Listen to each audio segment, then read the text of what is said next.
You flip a light switch and the room gets bright. You plug in your phone charger and somehow electricity flows into your battery. But what's actually happening with all that invisible energy stuff? Today, I'll explain volts, watts, and amps to you like you're 5 years old. And by the end, you'll understand the difference between these three electrical mysteries without your brain melting.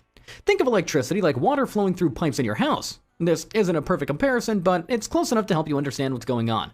Just like water moves through pipes to get to your sink, electricity moves through wires to get to your devices. But instead of water, it's tiny invisible particles called electrons that are moving around. And these electrons are so small, you can't see them, even with the strongest magnifying glass in the world. Now, let's talk about volts first. Volts are like the pressure of water coming out of your garden hose. Imagine you have a water slide at a playground. If the slide is really tall and steep, the water rushes down super fast because gravity is pushing it hard. If the slide is short and not very steep, the water just kind of rolls down slowly. Voltage is like the height and steepness of that slide for electrons. High voltage means there's a really strong push, making the electrons want to zoom through the wire. Low voltage means that there's just a gentle nudge.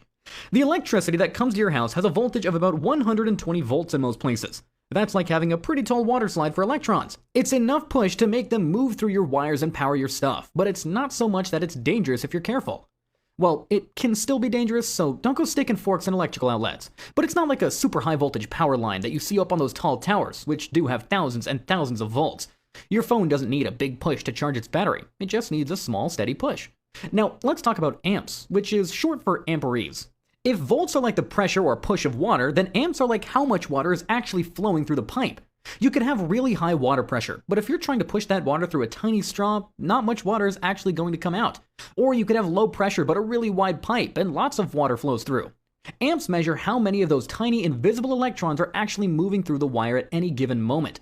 Most of the things in your house use different amount of amps. A small LED light bulb might only use about 0.1 amps. That's like having just a few electrons trickling through the wire. But a hairdryer might use 10 or 15 amps. That's like having a whole parade of electrons marching through the wire. Your microwave might use even more, like 20 amps. That's like having a stampede of electrons rushing through to make those invisible wiggling fingers we talked about before. The wires in your house are designed to handle a certain number of amps safely. That's why houses have circuit breakers or fuses. They're like safety valves that shut off the electricity if too many amps try to flow through all at once.